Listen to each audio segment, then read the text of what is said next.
Who hurt you?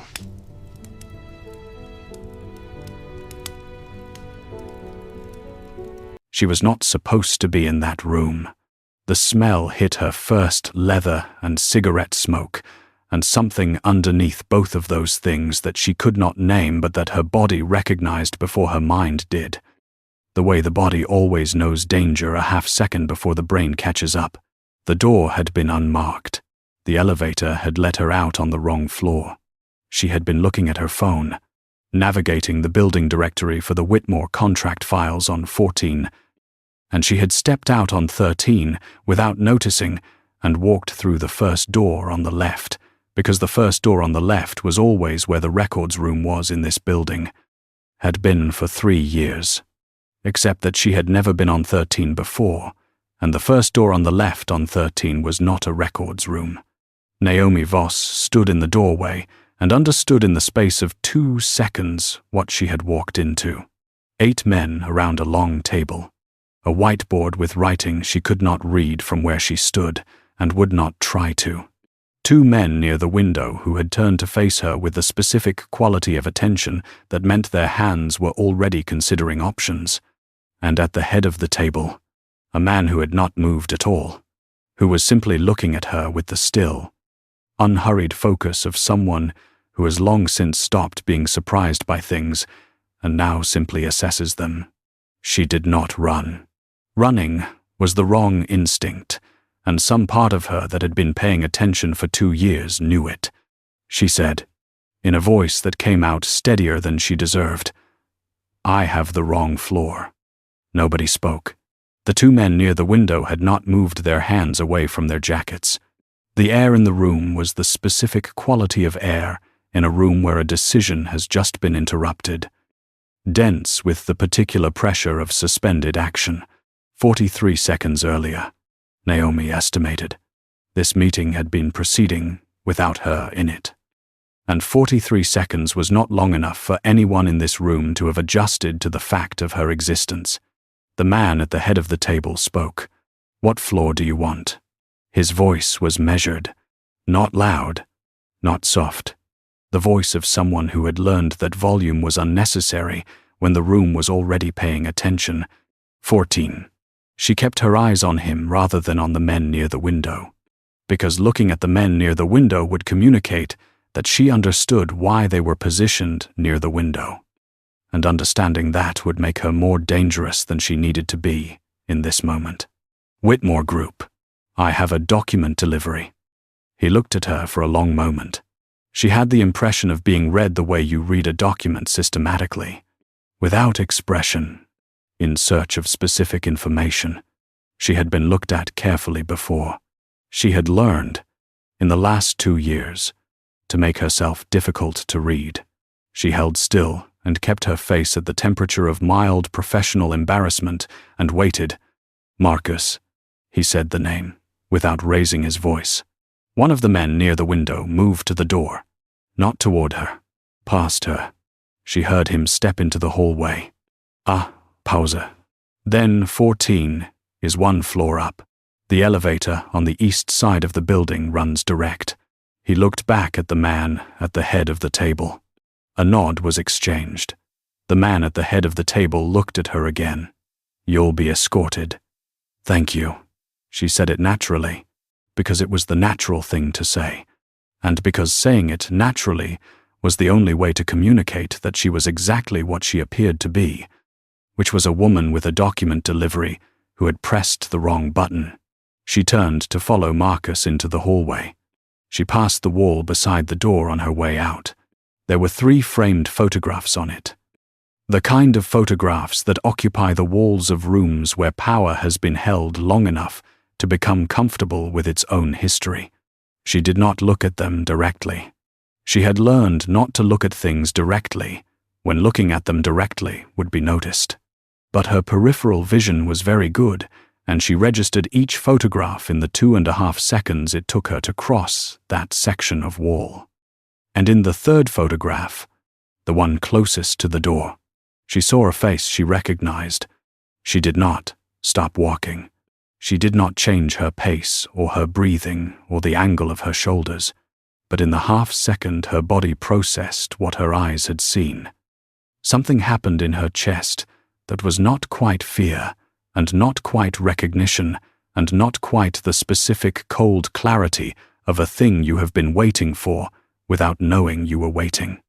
But some compound of all three at once. Her left hand, which was holding the document bag, tightened slightly on the strap. She did not look back. Marcus took her to the east elevator and pressed 14 without speaking and stood in the hallway while the doors closed. She rode up one floor alone. When the doors opened, she stepped out into the correct hallway, found the correct door, delivered the Whitmore contract files to the correct assistant, signed the correct log, and walked back to the elevator with the steady pace of a person whose afternoon was proceeding normally.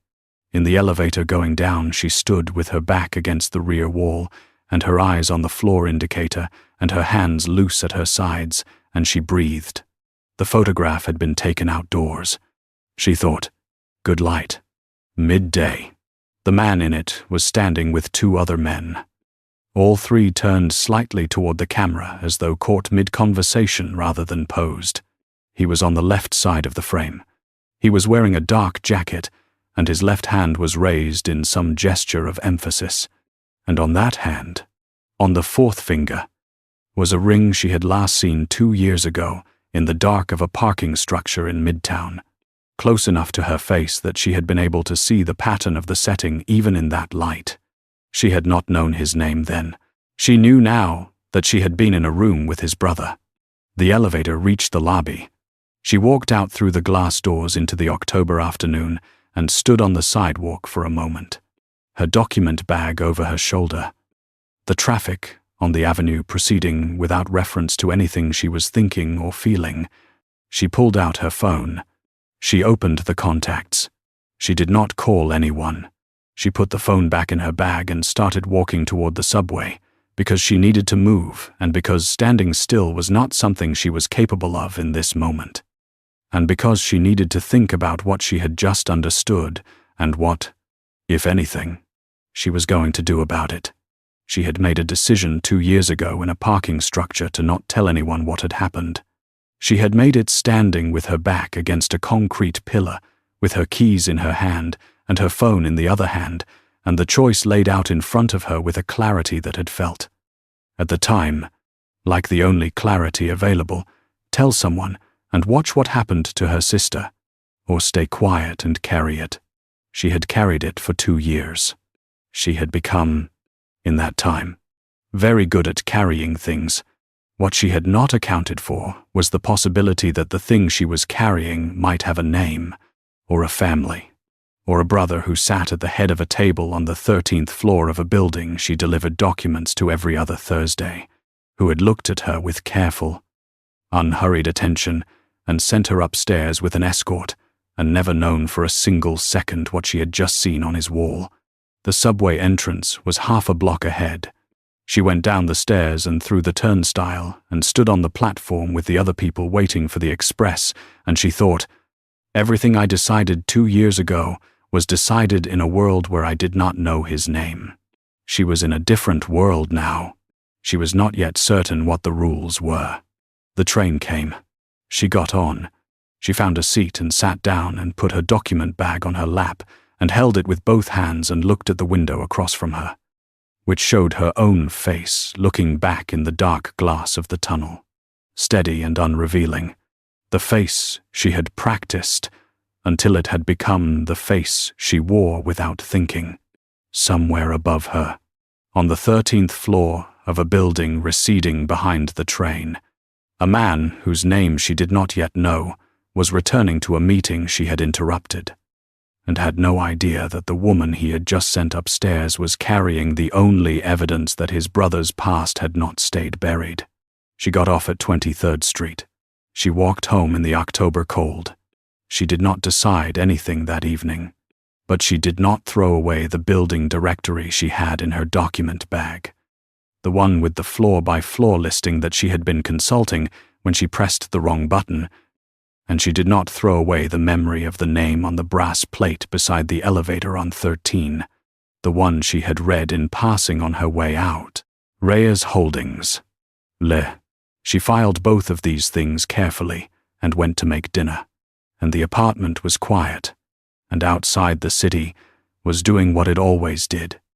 And she stood at the kitchen window for a while and thought about a ring on a left hand in a parking structure in the dark, and how 2 years of silence had just become something else entirely. Though she could not yet say what. He found her on a Thursday. She knew it was not coincidence, because nothing about Dante Reyes suggested a man who operated by coincidence. She had spent the week after the wrong floor looking him up in the ways available to her, which were limited by the fact that she was not a journalist, or a law enforcement officer, or anyone with access to the kinds of databases that contained the information she suspected existed.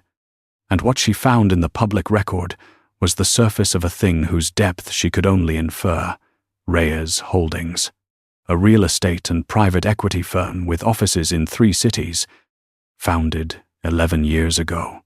Dante Reyes, listed as sole principal, photographs from charity events, 2 of them, in which he appeared in the background of group shots with the self-contained expression of someone who had agreed to be present and not agreed to be photographed. A brief mention in a business journal from 4 years ago.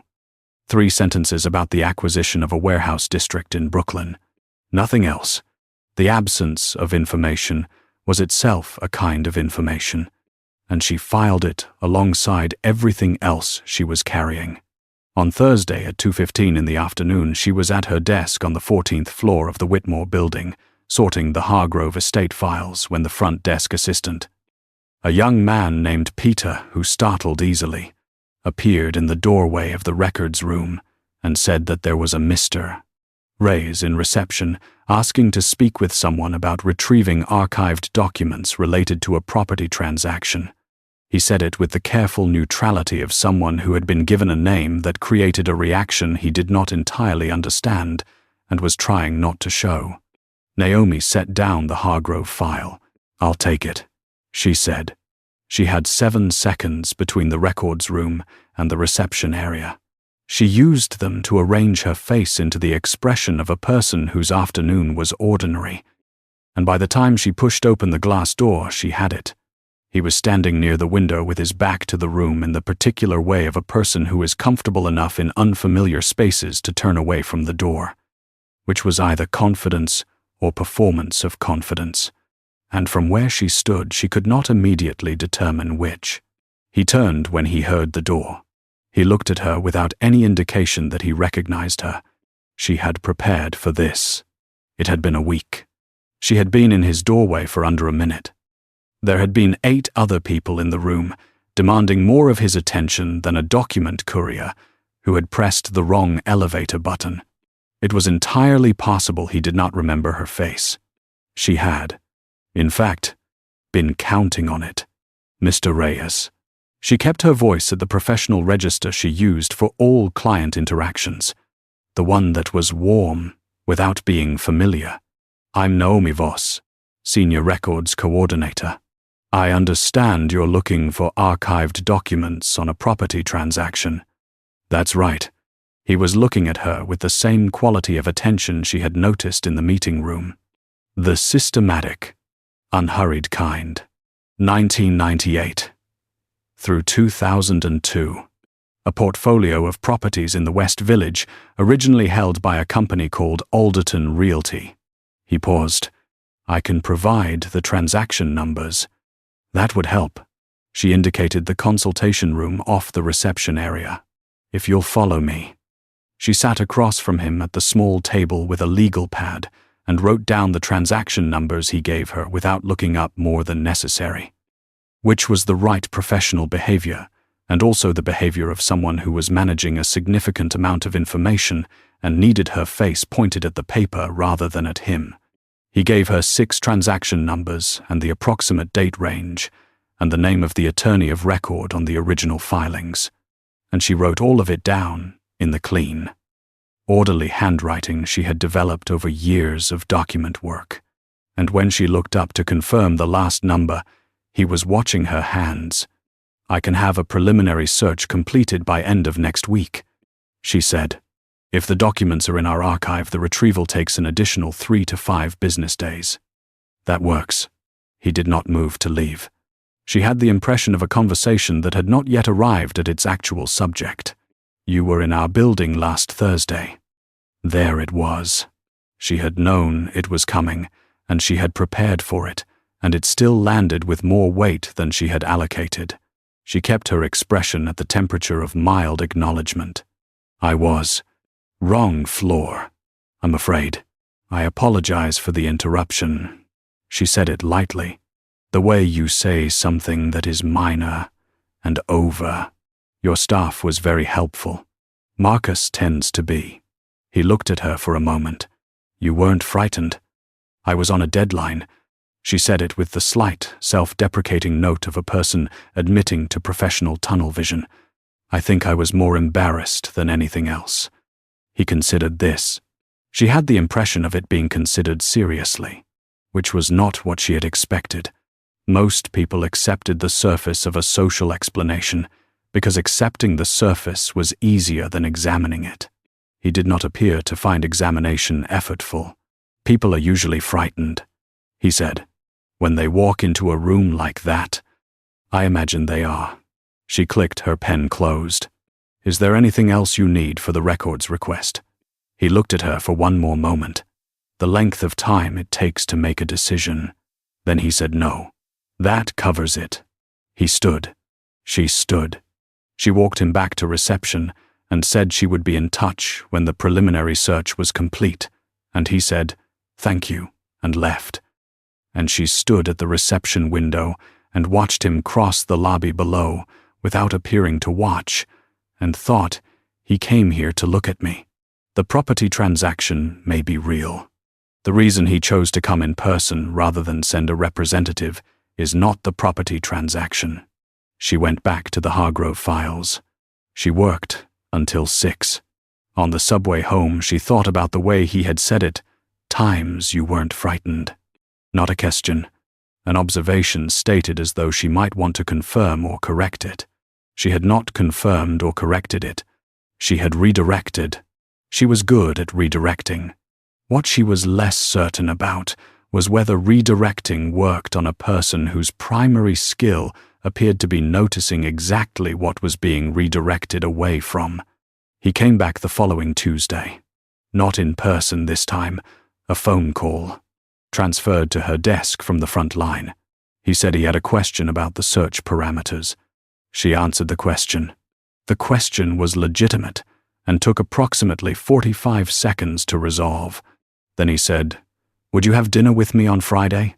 She was quiet for a moment. Not because she was surprised, though she was, but because she was running through the variables with the speed she had developed for running through variables, and none of them resolved cleanly. No, she said. I don't think that would be appropriate given the client relationship. That's a reasonable position. A brief pause. Would you have dinner with me on Friday? She recognized the repetition for what it was immediately, not stubbornness, not failure to hear her. A second attempt that acknowledged her first answer and asked again anyway, which meant he had decided that the first answer was not the final answer and was offering her the space to confirm or revise.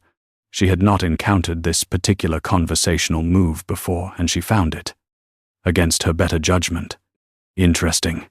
The variable she had not yet resolved was this. She knew something about his family that he did not know she knew. She knew something about his brother. She did not yet know whether Dante Reyes knew what his brother had been, or whether he was a man who had loved someone without knowing what that person was capable of, or whether it mattered to the choice she was being asked to make right now on the phone on a Tuesday afternoon. She did not have enough information. Dinner was a way of getting more information. She was aware that this reasoning was not entirely honest about its own motivations, and she filed that awareness alongside everything else. Friday, she said. 7 o'clock. He named a restaurant in the West Village. A quiet place she had walked past, but never entered. The kind of place that did not need a sign, because everyone who needed to know about it already did. She said she would be there. They hung up, She sat for a moment with her hand still on the receiver, and then she took it off and set it down and went back to work. He was already seated when she arrived on Friday, which she had expected, at a corner table that faced the room, which she had also expected. He stood when she approached, which she had not expected, or had expected and dismissed as unlikely. And the small recalibration required by being wrong about that told her something about the assumptions she had already made about him, which were based on a category and not a person. They talked for 2 hours. She learned that he had grown up in this city, that he had studied economics before taking over the family business at 26 when his father's health declined, that he read history in the way people read history when they are genuinely curious about it rather than performing curiosity about it, that he had strong opinions about coffee and mild opinions about most other things, which she understood to mean that his strong opinions about most things were not available on a first dinner. She gave him the version of herself that was true, but curated the record's work. The apartment in Chelsea, the younger sister in Philadelphia, she called every Sunday. The interest in architectural history that had started as a professional tool and become something more genuine. At no point did he mention the 13th floor. At no point did she mention the photograph on the wall. They sat across from each other for 2 hours in the quiet restaurant in the West Village and had a conversation that was real in its texture and conducted entirely on the surface of things, like two people who had both decided, independently, that the depth could wait. He walked her to the corner afterward. The night was cold and the street was quiet, and she had her coat buttoned and her hands in her pockets. At the corner he stopped, and she stopped, and he said, "Thank you for dinner." He did not ask for her number, because he already had it, from the records department, which they both knew. He did not ask if he could see her again, because that too was understood. He simply said thank you, and she said thank you, and she turned and walked toward the subway.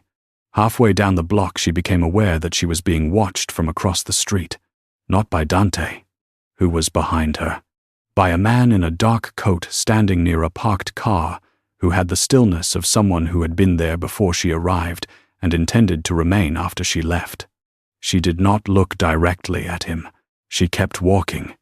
She went down into the subway and through the turnstile and onto the platform and stood there with the other people waiting for the train, and she thought Victor Salinas, whose name she had found in the public record attached to Reyes Holdings as Chief Operating Officer, had just seen her leave dinner with Dante Reyes. She thought about what that meant for a long time on the train home. She did not arrive at a conclusion she was comfortable with, but she arrived at one she thought was accurate. Whatever she was doing, she was no longer doing it alone. And the person who had just noticed that was not someone she should underestimate. The Reyes estate was in Westchester, 40 minutes north of the city by car, and Dante sent a driver without asking if she wanted one, which she had decided to interpret as efficiency rather than presumption. She had been inside 3 weeks of dinners and 2 afternoons walking in the park and 1 evening at a lecture on Byzantine trade routes that he had mentioned, and she had said she would be interested in, and he had produced tickets for 2 days later, and she was still running the variables, and none of them had resolved cleanly. And she had decided that the only way to get the information she needed was to get closer to the thing she was trying to understand, which was a reasoning she recognized as circular and applied anyway. The house was large without being ostentatious, the kind of large that results from generations of accumulated space rather than a single act of purchase. Stone. Exterior. Old. Trees. A gravel drive that made a sound under the car. Tires that was particular to gravel that had been there a long time. She counted 7 cars in the motor court, which told her the guest list was larger than the word gathering had suggested when Dante used it, which told her she had again underestimated the gap between the surface of his language and its actual content. He met her at the door himself, which she had not expected. and walked her through the entrance hall into a room that was the particular kind of beautiful that comes from things being old and well made, and not recently arranged for the occasion. There were perhaps 20 people. Some she recognized from photographs attached to names she had researched, others she did not. Victor Salinas was standing near the fireplace with a glass of something amber and the expression of a man who was at ease in this room, in the way that comes from long familiarity rather than comfort. He looked at her when she entered and then looked away, which was the behavior of someone who had already decided what to do about her presence and did not need to gather further information. She noted this and filed it. Dante introduced her to 3 people in the first 20 minutes, whose names she committed to memory. A woman named Helena, who had the bearing of someone who had known the Reyes family since before Dante was born. A man named Caruso, who shook hands with the specific grip of someone who grades people by how they shake hands. And a younger man named Raphael, who Dante introduced without a last name, and who looked at her with uncomplicated curiosity and asked what she did and listened to her answer, with what appeared to be genuine interest. She decided Raphael was the safest person in the room. Dinner was at a long table in the dining room. 12 people. Naomi seated 4 chairs from Dante's left, which put her in the middle of a conversation she did not initiate and participated in correctly. She had spent 20 years learning to participate in conversations correctly. She listened more than she spoke, and when she spoke, she asked questions rather than offered opinions, and she kept the wine in her glass at a level that suggested she was drinking without actually drinking much, which was a habit she had maintained since the night 2 years ago, when having a full glass of wine was the reason she had been walking to her car alone in a parking structure in Midtown. The conversation at the table moved through the expected channels business. Briefly, real estate. At length, a dispute about a city council decision that she had no context for and did not pretend to. The relative merits of somewhere called the Eastern property, which several people had opinions about. She was present for all of it, and visibly engaged and internally running the variables that she had been running for 3 weeks and still not resolving. It was Raphael, seated to her left, who said it. He was talking about a trip he had taken the previous summer, somewhere in the south of France, and he said Marco would have loved it. He was always trying to get us to go. Every summer he had some plan. He said it lightly, in the way people mention the dead when they have been dead long enough that the mention is no longer primarily grief, just the ordinary texture of a life that used to include them. 3 years now, he said, directed at no one in particular. Still doesn't feel right without him at the table. Naomi picked up her wine glass and set it back down without drinking. It was a small movement. She was almost certain it was invisible. She had spent 2 years making small movements invisible, and she was practiced at it. But she was 4 chairs from Dante's left, and he was not looking at her. It was looking at Raphael with the particular, careful expression of a man who loves someone and is measuring the cost of that love in real time. And she thought she had executed the movement cleanly. What she had not accounted for was that Dante, like her, had developed the habit of peripheral attention. The conversation moved on. Raphael told the story of the French village. Someone else told a story about a boat. Helena said something about the Eastern property again. Naomi participated correctly and kept her face at the right temperature and did not look at the head of the table more than was appropriate for a guest.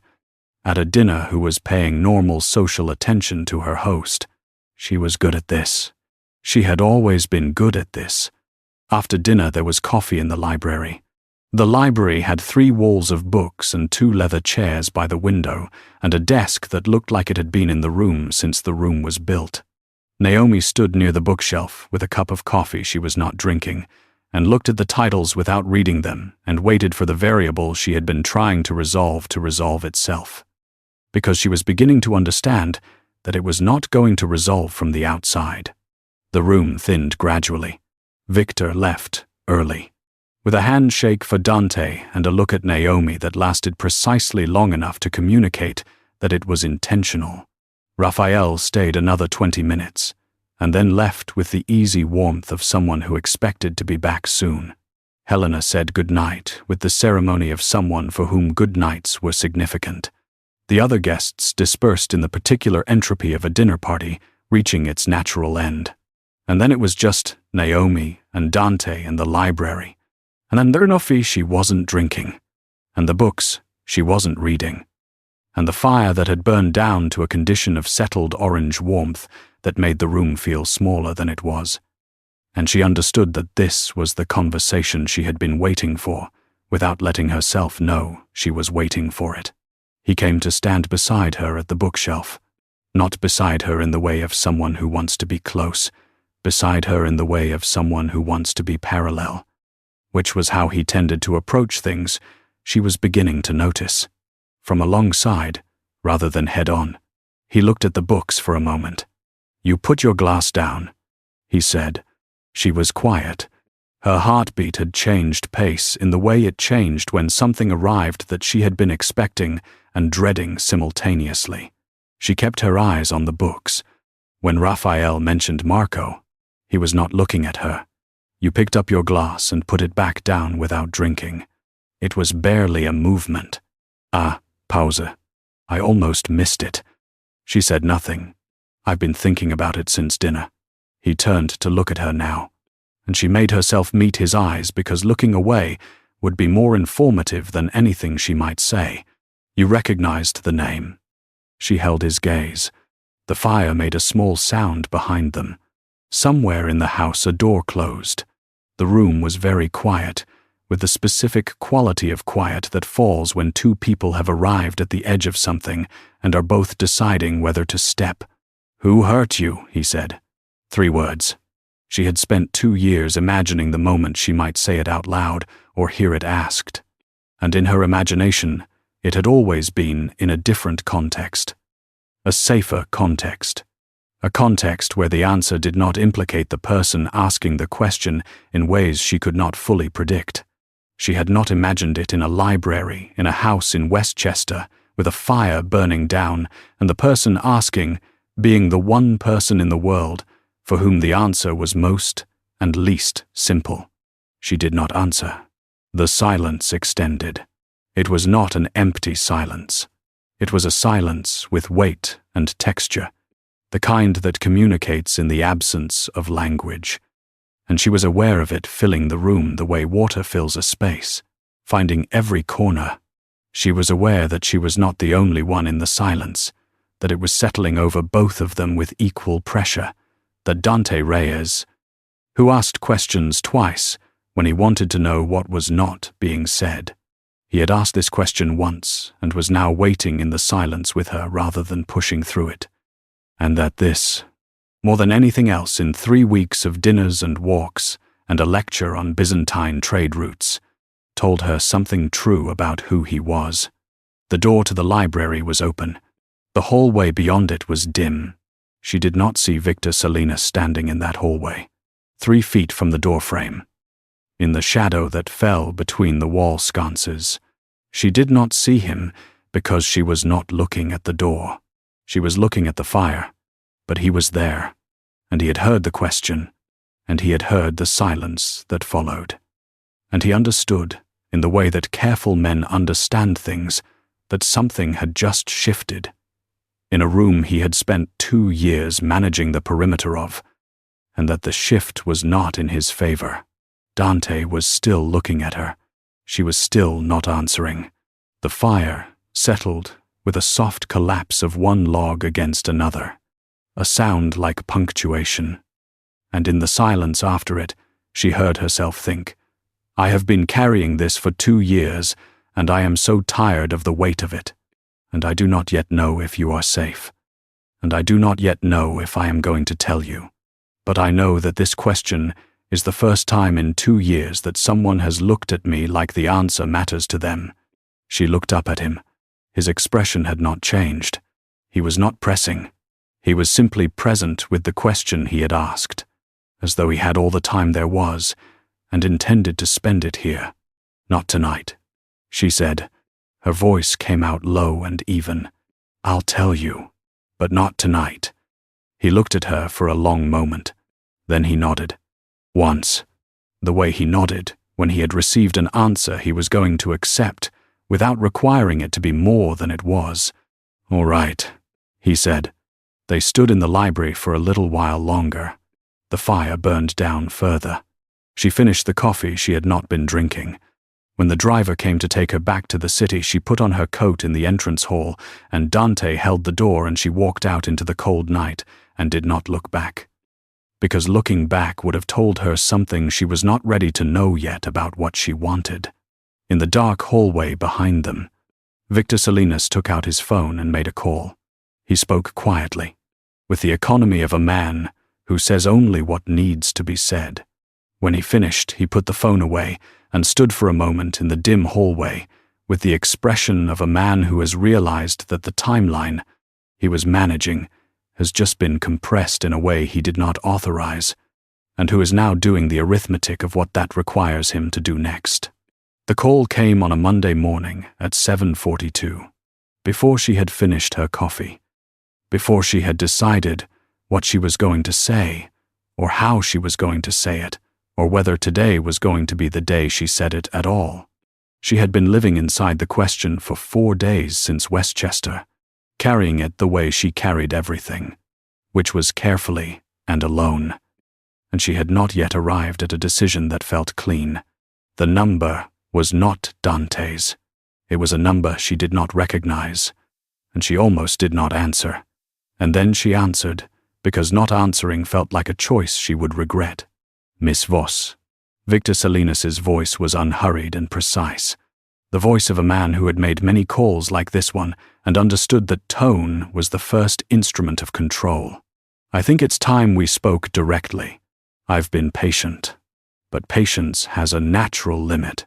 I'm sure you understand. She set down her coffee cup. She stood very still in her kitchen. I don't know who this is, she said, because saying it bought her 3 seconds, and 3 seconds was enough to run several variables at once. I think you do. A brief pause. I've been watching you for several weeks. Miss Voss. Since before the dinner in the West Village. In fact, since the Thursday you came to our building and spent half a second too long on a particular wall. His voice did not change temperature. You're very good.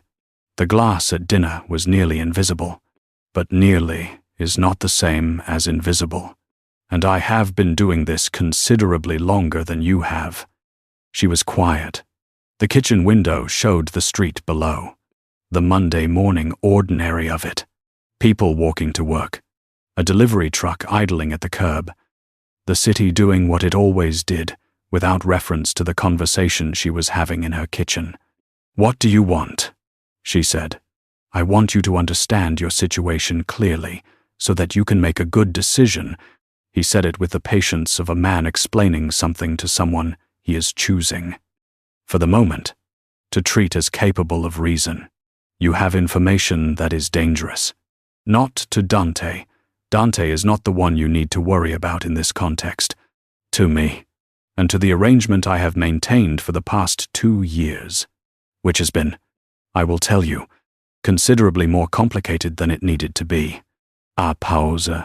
Your sister lives in Philadelphia, Rittenhouse Square area. She works at the hospital on Spruce Street, Tuesday through Saturday. Naomi's hand tightened on the phone. She said nothing. I'm not making a threat, Victor said. I'm providing context.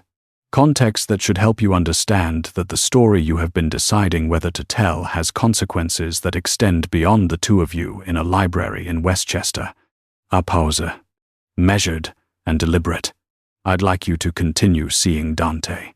I'd like you to continue exactly as you have been. Comfortable, pleasant, without complications. And I'd like the thing you have been carrying for 2 years to stay exactly where it has been carried, quietly, by you. She breathed. She kept her voice level, and she breathed, and she did not say any of the things she wanted to say. And if I don't, then the context I provided becomes relevant. He said it without emphasis. Miss Voss, I want to be clear with you. I don't enjoy this kind of conversation. I have managed the Reyes family's interests for 23 years. What happened 2 years ago with Marco was a problem I solved in the only way available to me at the time. I am not proud of the particulars, but I am not willing to watch everything I have built be dismantled because a woman with good peripheral vision pressed the wrong elevator button. A brief silence. Are we clear? Yes, she said. We're clear. She hung up. She stood in the kitchen for a long time with the phone in her hand and the coffee going cold on the counter and the city proceeding outside the window without reference to the fact that Victor Salinas had just made 2 things simultaneously and irrevocably true.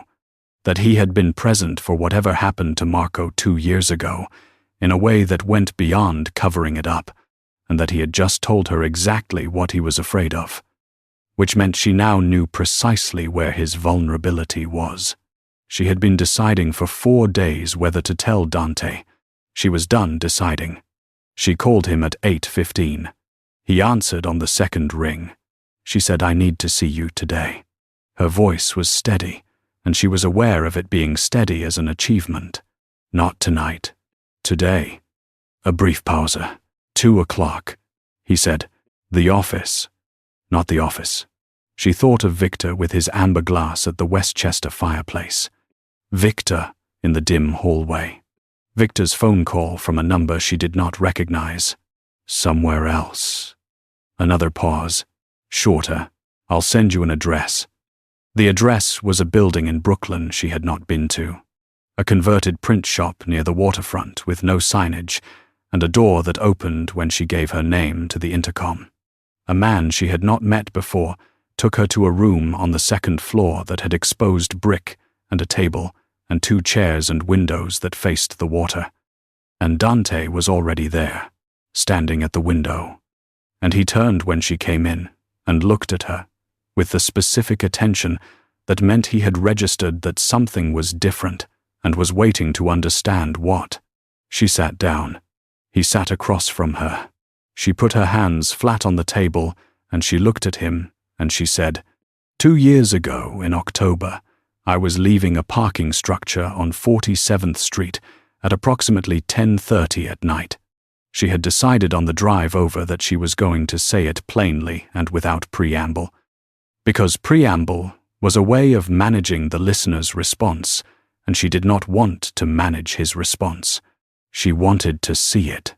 A man followed me from the elevator to my car. He was wearing a dark jacket, and he had a ring on his left hand. A heavy silver ring with a pattern I could see clearly, because he was close enough that I could see it. She held Dante's gaze. I saw that ring in the photograph on your wall on 13. Dante did not move. I didn't go to the police, she said. He told me he knew where my sister lived. He told me what would happen if I said anything to anyone. She kept her voice at the temperature of a person reporting facts, because the facts were what mattered right now, and she had been inside the feeling of it for 2 years, and she did not need to perform it. I went home. I didn't tell anyone. I have been carrying it since then. A pause. This morning Victor Salinas called me. He told me to keep carrying it. He mentioned my sister by neighborhood and place of work. The room was very quiet. Outside the windows, the water was doing what water does. Indifferent and continuous. Dante had not moved since she started speaking. He was looking at her with an expression she could not fully read, which was unusual because she had been reading his expressions for 3 weeks with increasing accuracy. And the fact that she could not read this one told her it was containing more than one thing at once. He mentioned your sister, Dante said. His voice was very level. By neighborhood. By her work schedule. She watched him, Tuesday through Saturday. Dante was quiet for a moment that was long enough that she counted it. 7 seconds. Then he said, in October 2 years ago. What was the date? She told him. She had the date committed to a place in her memory that was not the same place she kept ordinary dates, which was the place where she kept things that had changed the shape of her life. He reached into his jacket and took out his phone. He did not call anyone. He opened something she could not see what from across the table and looked at it for a moment. Then he set the phone face down on the table and looked at her. And she saw something move through his expression that she could now name, which was the specific grief of a person arriving at something they had been keeping themselves from arriving at. "Tell me about the ring," he said. "The pattern." She described it. She had described it to herself many times in 2 years, in the dark of her apartment, the way you repeat a thing to keep it from blurring. And the words came out precise and detailed the width of the band, the interlocking geometric pattern of the setting, the weight of it suggested by the way it caught the light in the parking structure's fluorescence. When she finished, Dante was still looking at her. "The pattern you're describing is the Reyes family seal," he said. "My grandfather had it made into rings for his sons. My father had it made for his. There were 3 rings made for our generation. My father kept one. Marco had one. A pause that cost him something. I have one." He turned his left hand over on the table. On the 4th finger was a ring she had seen across a table at a restaurant in the West Village and registered subconsciously and not consciously examined because she had been looking at his face.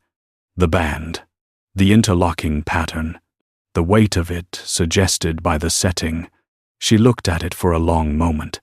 Then she looked up at him. "The night Marco died," Dante said, and his voice had the quality of a voice that is being held at a specific temperature by considerable effort. "Victor told me it was a car accident on the Sawmill Parkway. Single vehicle. Icy road. He had the police report. He had the documentation. He managed everything." He stopped. Started again. "He managed everything because that is what Victor does. I have trusted Victor Salinas to manage everything for 23 years because he was there when my father was not, and he knew things. I did not know, and he never gave me a reason to doubt the management." A long pause. "I gave him no reason to offer me one," she said. "He told me he solved a problem in the only way available to him at the time." Dante picked up his phone. He did not dial. He opened a contact, looked at it, and then set the phone down again, with the deliberate care of a man who is making a decision about the order in which to do things, and has decided that this is not the first thing. He looked at her. "Your sister," he said. "Is she in Philadelphia today? She should be at work." The fear she had been keeping at a professional distance arrived without warning, and she felt it in her hands, which were still flat on the table, and which she did not move. "Victor called me at 7:42 this morning." Dante was already typing. He spoke without looking up. "I have someone in Philadelphia. They'll be at the hospital in 20 minutes. She will not be alone today." He finished typing and set the phone down, and looked at her with the expression she now understood was what he looked like when he had made a decision and was on the other side of it. "You should have told me. I didn't know if you knew. You thought I might have known what my brother was. I thought it was possible." She said it plainly because she had decided on the drive over to say everything plainly. "I didn't know you. I knew a ring and a photograph and a name on a brass plate." He was quiet for a moment. "And now I know you asked me who hurt me, and then waited 4 days without asking again." She looked at him across the table. "And I know Victor called me this morning, which means he is afraid of what happens when you find out, which means he knows what you will do, and he is trying to prevent it." Pause. "Those things tell me something." Dante reached across the table and picked up his phone again. This time, he dialed. When the call connected, he said 3 sentences in a voice she had not heard from him before. Quiet and without temperature. The voice of a man communicating in a register that had nothing to do with persuasion. He hung up. He looked at her. "I need to make several calls," he said, "and I need you to stay in this building until I tell you it's safe to leave." He said it without the inflection of a command. He said it the way he said things that were simply true and that he expected her to understand were true. Can you do that? She thought about her sister at the hospital on Spruce Street. She thought about a man in Philadelphia who would be there in 20 minutes. She thought about 2 years of carrying a thing alone in an apartment in Chelsea, and the particular exhaustion of that, and the particular strangeness of sitting in a room in Brooklyn, and having someone ask if she could do something, and mean by it, "Will you let me handle the part of this that I am able to handle?" "Yes," she said. He nodded. He stood and picked up his phone and walked to the window and began to make the calls. She sat at the table and listened to the water outside and waited. And for the first time in 2 years, the waiting did not feel like something she was doing alone. Victor Salinas was brought before the council on a Wednesday. Naomi was not there. She had not asked to be, and Dante had not suggested it. And she understood that this was a boundary of the world she had stepped adjacent to rather than into. A distinction that mattered, and that Dante was maintaining with the same deliberateness with which he maintained other things. She knew it happened because Raphael called her that evening, which surprised her, and said only, "It's done. He won't be a problem." She thanked him. He said Dante will explain what he can when he can. She said she understood. She did understand. She had spent the 2 days between the print shop in Brooklyn and the Wednesday council meeting doing the things that had always steadied her, the Hargrove files, the Whitmore archives, the ordinary rhythm of work that had been her anchor for 2 years because it required her attention, and attention was the thing that most reliably kept everything else at the appropriate distance. Her sister had called from Philadelphia on Monday evening to say that 2 very polite men had been following her all day, and she would like to know what was happening. Naomi had said she would explain soon, and her sister had said that soon had better be very soon, and Naomi had said yes. "I know. I'm sorry. I'll call you tomorrow." She called her the next day and told her as much of the truth as she could in the register that her sister, who was practical and not easily frightened, could receive without being destabilized by it. Her sister had been quiet for a long time. Then she said, 2 years. "Naomi?" And Naomi had said, "I know." And her sister had said, "You should have called me." And Naomi had said, "Very quietly, I know." She was thinking about that conversation on Thursday afternoon when Dante knocked on the door of her apartment for the first time. She had not given him her address. She was not surprised that he had it. She opened the door, and he was standing in the hallway in a dark coat, with the look of a man who had been inside. Something difficult for 48 hours, and had come out the other side of it intact, but altered. The way you come out the other side of things, that cost you something real. "Come in," she said. He came in. He looked at the apartment the way he looked at everything, systematically, without performing the looking. It was a small apartment, organized with the precision of someone who had learned that order was a form of control available even when other forms were not. Books arranged by subject, a clear kitchen counter, one good lamp. He sat on the couch without being invited to, and she sat in the chair across from him, which was the same arrangement as the library in Westchester, and she noticed that, and thought he probably noticed it too. "Victor has been removed from the organization," he said, "permanently. He'll be managed going forward in a way that makes what he did 2 years ago, and what he did Monday morning, the most significant mistakes of his life." He said it without drama and without the performance of reassurance. He said it as information she was entitled to. "Your sister is no longer in any danger. The 2 men in Philadelphia have been recalled." She noticed them. Naomi said, "I know. I'm sorry for that." He looked at her.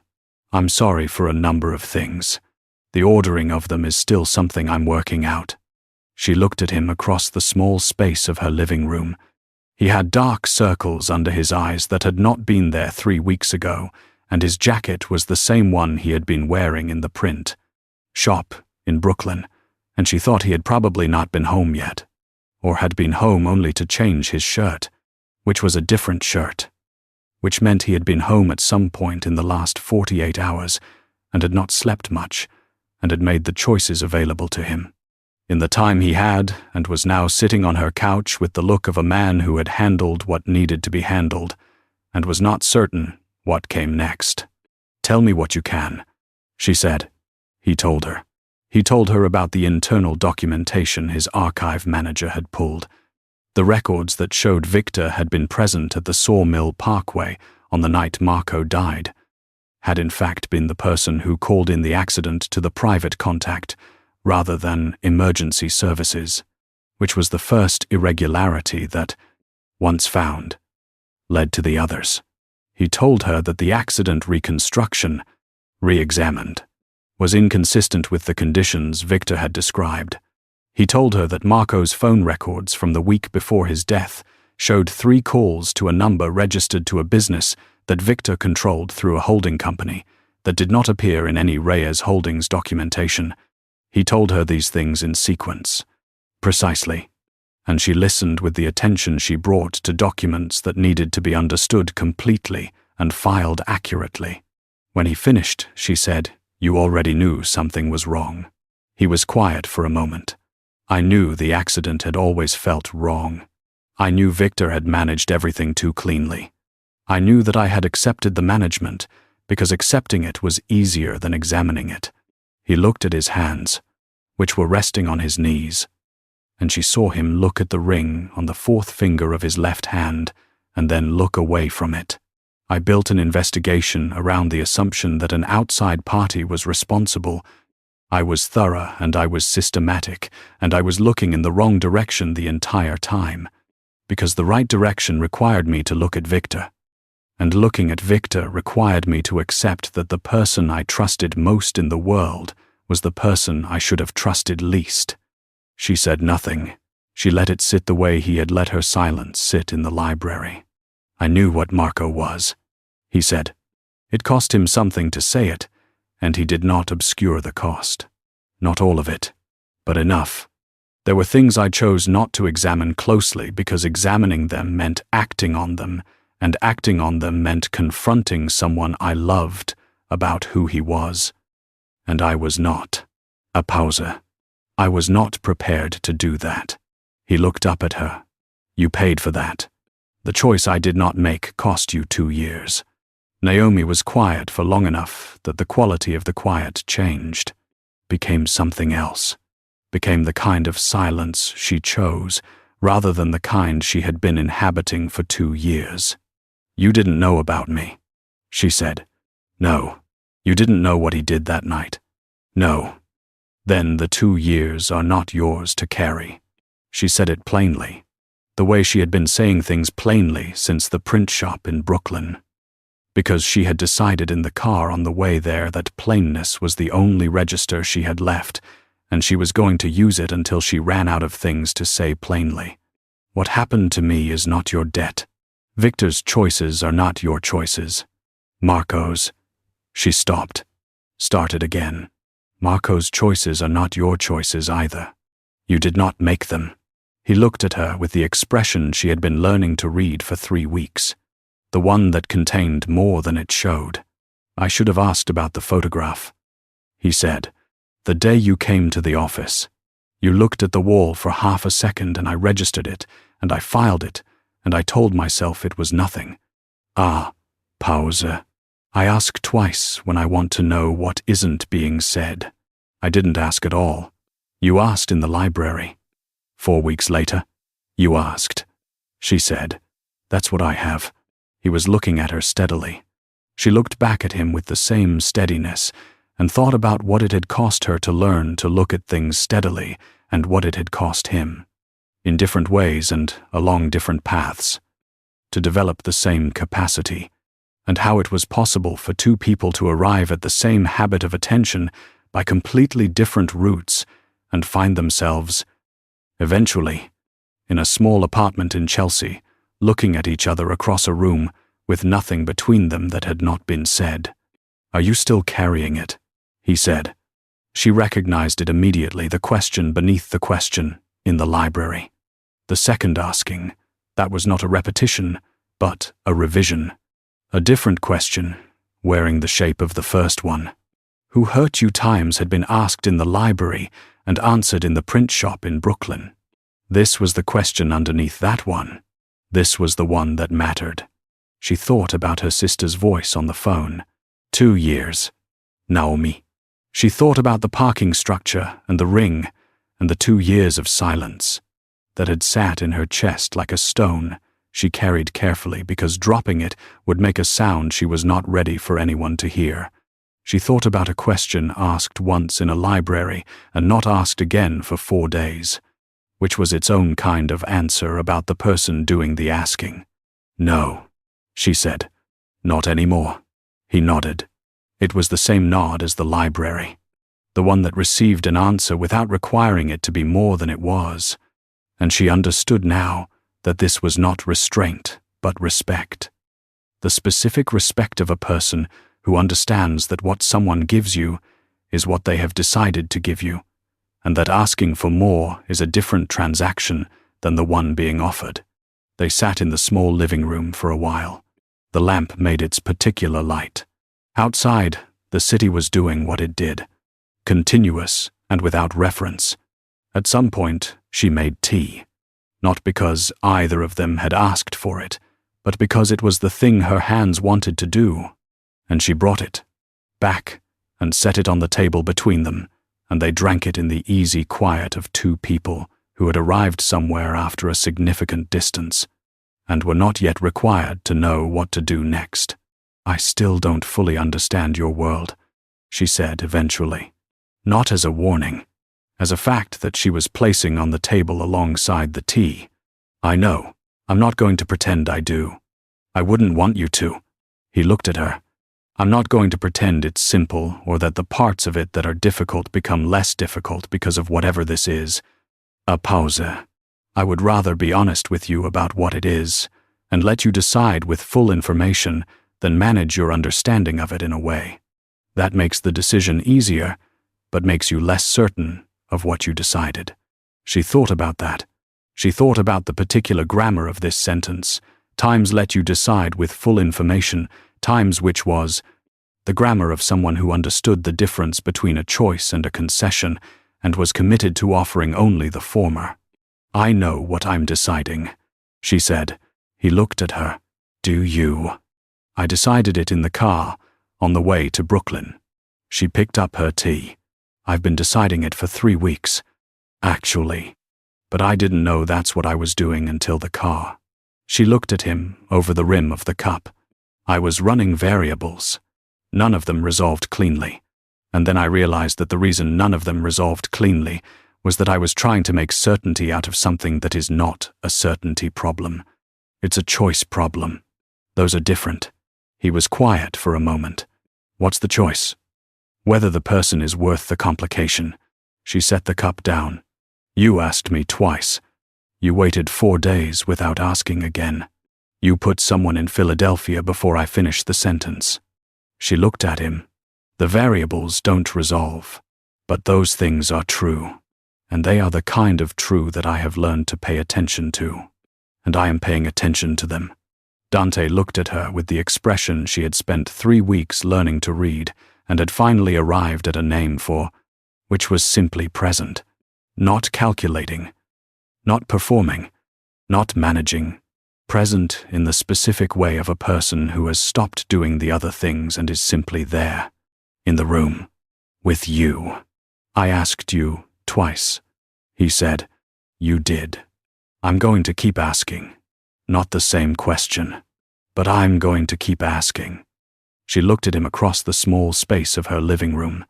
This man she had walked into by accident on a Thursday afternoon on the wrong floor of a building, who had looked at her with unhurried attention and sent her upstairs with an escort and had not known for a single second that she was carrying something that was going to change the shape of both their lives. She thought about peripheral vision and second questions and a ring on a left hand and the particular way the body knows danger before the mind does and the equally particular way the body knows safety, which she had almost forgotten was a thing the body knew how to recognize. "I know," she said. Outside the window, the November dark was settling over the city with its usual indifference to individual circumstances, and the lamp made its light. And the tea was going cool on the table between them, and it was enough. For now, to be in the room with someone who had asked, and then waited, and then asked again, and to know that the next question, when it came, he would find her with an answer ready.